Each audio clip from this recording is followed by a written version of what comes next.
Taiwan ഒരു submarine India ഉണ്ടാക്കി നൽകിയിരിക്കുന്നു. ചൈനയെ അടിക്കാൻ വേണ്ടിയിട്ട് ഒരു ഉഗ്രനായുധം ഇന്ത്യ തായ്വാന് റെഡിയാക്കി കൊടുത്തിരിക്കുന്നു. ആരും അറിഞ്ഞില്ല. അതീവ രഹസ്യമായി ഒരു ആയുധം നിർമ്മിച്ചു. എന്താണ് സാർ ആയുധം? അത് ഞാൻ അറിഞ്ഞത് ഒരു അന്തർവാഹിനി, അതായത് സബ്മറൈൻ, വളരെ അഡ്വാൻസ്ഡ് ആയിട്ടുള്ള ഒരു സബ്മറൈനാണ് ഇന്ത്യൻ എഞ്ചിനീയർമാരും മുൻ നാവിക ഉദ്യോഗസ്ഥന്മാരും റിട്ടയേർഡ് ഇന്ത്യൻ നേവി ഉദ്യോഗസ്ഥന്മാരും കൂടി ചേർന്ന് നിർമ്മിച്ചു കൊടുത്തിരിക്കുന്നത്. അത് തൈവാൻ്റെ അഭ്യർത്ഥന പ്രകാരമാണ് അവർക്ക് ഈ സബ്മറൈൻ നിർമ്മിച്ചു കൊടുത്തത്. അപ്പം ഇത് വളരെ ഇൻട്രസ്റ്റിംഗ് ആയിട്ടുള്ളൊരു കാര്യമുണ്ട്. ഇത് ഇന്ത്യയും തൈവാനുമായിട്ട് നയതന്ത്ര ബന്ധങ്ങളൊന്നുമില്ല. നയതന്ത്ര ബന്ധങ്ങളില്ലെങ്കിൽ കൂടിയും ഈ രണ്ട് രാജ്യങ്ങളും തമ്മിൽ വളരെയധികം നല്ല റിലേഷനാണ് ഉള്ളത്. എന്തുകൊണ്ടാണ് അവർ ഈ നയതന്ത്ര ബന്ധം, ഡിപ്ലോമാറ്റിക് ടൈസ് ഇല്ലാത്തതെന്ന് വെച്ചാൽ മിക്കവാറും ചൈനേനെ വെറുപ്പിക്കേണ്ടെന്ന് കരുതിയിട്ടായിരിക്കാം. എനിക്ക് തോന്നുന്നു തായ്വാനെ ഇന്ത്യ ഒരു രാജ്യമായിട്ട് റെക്കഗ്നൈസ് ചെയ്തിട്ടില്ല ഇതുവരെയും തോന്നുന്നു. അല്ല, തൈവാൻ ഒരു സെപ്പറേറ്റ് രാജ്യം തന്നെയാണ്. പക്ഷെ ഇന്ത്യ എനിക്ക് തോന്നുന്നു അംഗീകരിച്ചിട്ടില്ല എന്ന് തോന്നുന്നു. അല്ല, ഇതില്ല, നയതന്ത്ര ബന്ധമില്ല അവര് തമ്മിൽ. നമുക്ക് എന്താ അംബാസഡേഴ്സ് ഒന്നും ഇല്ല അങ്ങോട്ടേക്ക്. പക്ഷേ തൈവാനിൽ നിന്നുള്ള ശാസ്ത്രജ്ഞന്മാരും സാങ്കേതിക വിദഗ്ധരും എഞ്ചിനീയർമാരും ഒക്കെ പലപ്പോഴും പല ഇൻ്റർനാഷണൽ സെമിനാറുകളിൽ പങ്കെടുക്കാനായിട്ടും അതുപോലെ വിവിധ ഗവേഷണ പദ്ധതികളിൽ ഭാഗഭാക്കാവാനായിട്ട് ഇന്ത്യയിൽ വരാറുണ്ട്. ഇന്ത്യയിൽ നിന്ന് അങ്ങോട്ടും പോവാറുണ്ട്. നാനോ ടെക്നോളജിയിൽ എനിക്ക് തോന്നുന്നു ഏഷ്യയിൽ ഏറ്റവും കൂടുതൽ മുൻപന്തിയിൽ നിൽക്കുന്ന ഒരു രാജ്യമാണ് തൈവാൻ. ഈ സബ്മറൈൻ്റെ കാര്യം വളരെ നല്ല ഇൻട്രസ്റ്റിംഗ് ആണ്, കൗതുകകരമാണ്. കാരണം ഇന്ത്യക്ക് ഇത് ഒരു തന്ത്രപരമായ ഒരു നീക്കമാണ്, ഒരു സ്ട്രാറ്റജിക് മൂവ് എന്ന് പറയാം നമുക്ക്. എന്തുകൊണ്ടാണെന്ന് വെച്ചാൽ തൈവാനെ എങ്ങനെയെങ്കിലും വിഴുങ്ങാൻ കാത്തിരിക്കുന്ന ഒരു രാജ്യമാണ് ചൈന. നമ്മൾ കുറച്ച് ദിവസം മുമ്പ് ഒരു വീഡിയോ ചെയ്തിരുന്നു, പ്രിയൻ ഓർമ്മയുണ്ടോ? നമ്മൾ രണ്ടുപേരും കൂടി ആയിരുന്നു ചെയ്തത്.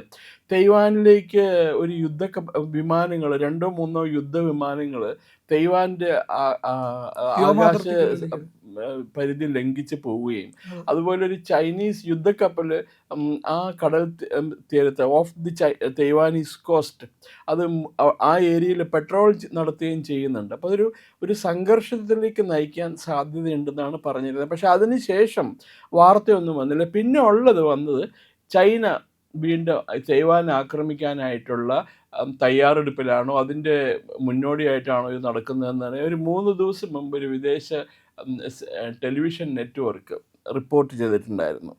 ഈ ചൈന തൈവാനെ ആക്രമിക്കും എന്നുള്ള രീതിയിൽ. പക്ഷെ അതിൻ്റെയും കണ്ടിന്യൂഷനായിട്ടൊന്നും കണ്ടില്ല.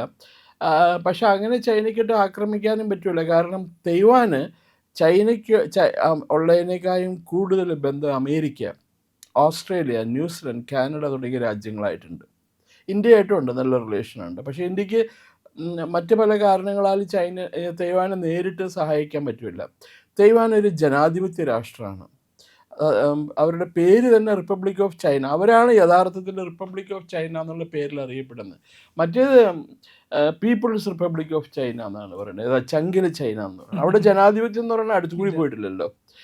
അപ്പോൾ ഇത് ഈ നയതന്ത്ര ബന്ധം ഇല്ലാതിരുന്നിട്ട് കൂടി ഇങ്ങനൊരു സബ്മറൈൻ ഉണ്ടാക്കി കൊടുക്കാനുള്ള കാരണം എന്താണെന്ന് വെച്ചാൽ,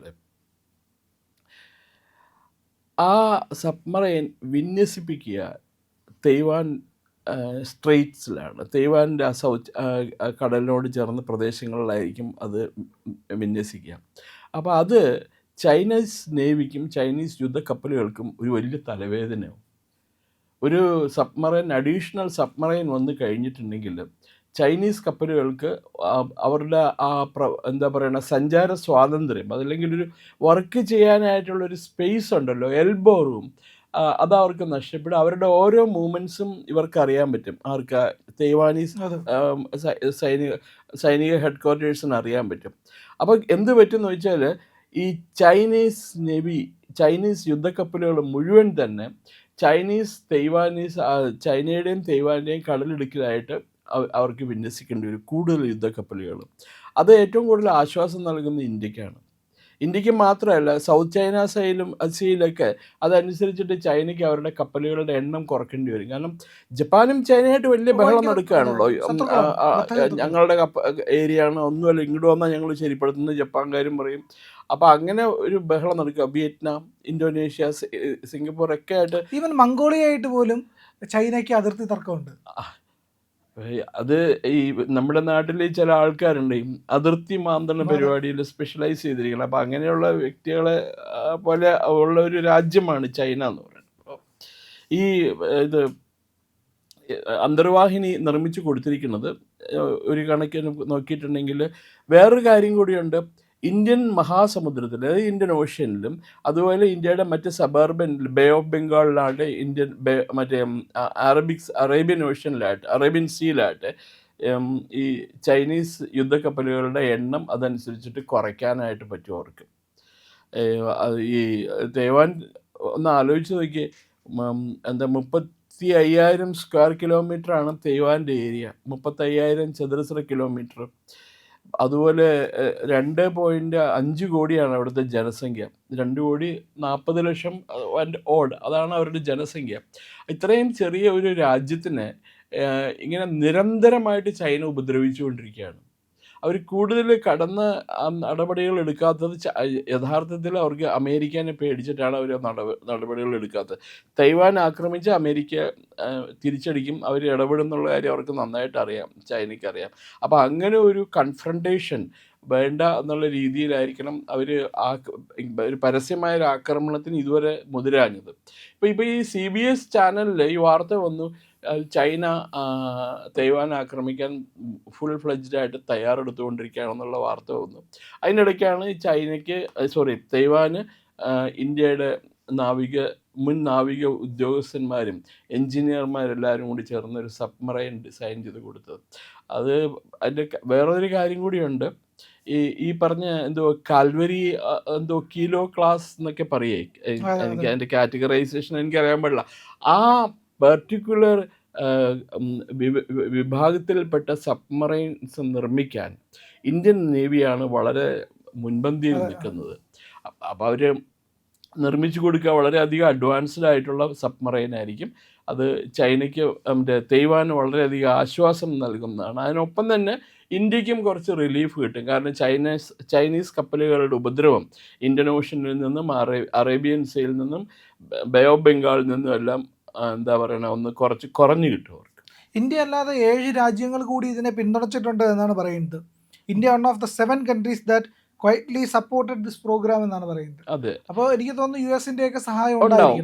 തീർച്ചയായിട്ടും. ഞാൻ നേരത്തെ പറഞ്ഞല്ലോ, അവർക്ക് ഏറ്റവും നല്ല അവരുടെ ഫ്രണ്ട്സ് എന്ന് പറയുന്നത് America, Japan, then Canada, Australia, New Zealand.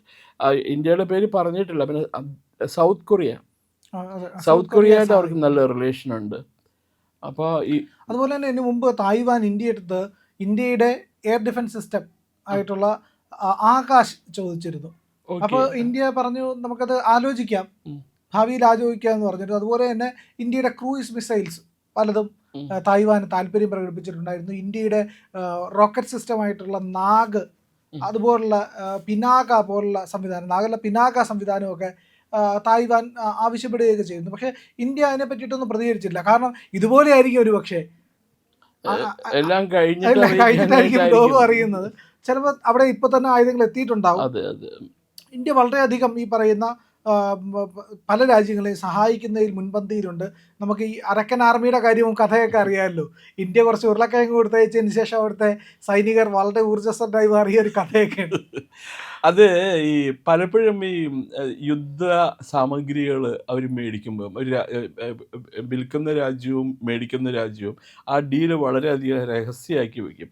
പിന്നെ ചില കാര്യങ്ങൾ ഒരു പർട്ടിക്കുലർ സ്റ്റേജ് കഴിഞ്ഞ് രഹസ്യമാക്കി വയ്ക്കാൻ പറ്റില്ല. അതിലൊന്നാണ് ഈ സബ്മറൈൻ്റെ ഡീൽ. അപ്പോൾ അങ്ങനെ വന്നായിരിക്കും. അതിപ്പോൾ ഈ തൈവാൻ നേവി അത് ഓപ്പറേറ്റ് ചെയ്ത് തുടങ്ങിയിട്ടുണ്ട്. അപ്പോഴാണല്ലോ ഈ വിവരം പുറത്തു വരുന്നത്. അതേപോലെ ഇപ്പോൾ ഈ നാഗ് മിസൈൽസ് അല്ലെങ്കിൽ മറ്റേ ബലിസ്റ്റിക് മിസൈൽസ് എല്ലാം കൊടുത്തിട്ടുണ്ടോ ഇല്ലെന്ന് നമുക്കറിയില്ല. ഇപ്പോൾ ബ്രഹ്മോസിന് വേണ്ടി കുറേ അധികം ആൾക്കാർ ഇന്ത്യനെ സമീപിച്ചിട്ടുണ്ടായിരുന്നു. തൈവാൻ ഉണ്ടായിരുന്നിരിക്കുക അതിനകത്ത് ബ്രഹ്മോസ് മിസൈൽ. ഈ രാജ്യങ്ങൾക്കൊക്കെ വിറ്റിയേക്കും, പക്ഷെ ഒരു രാജ്യത്തിനെ ഫ്രീ ആയിട്ട് കൊടുക്കുള്ളൂ. പാകിസ്ഥാനായിട്ട് അവരോട് പറഞ്ഞിട്ടുണ്ടല്ലോ, അഡ്രസ്സ് എഴുതി കൊടുത്താൽ ഞങ്ങൾ ഫ്രീ ആയിട്ട് ഡെലിവറി ചെയ്യാം.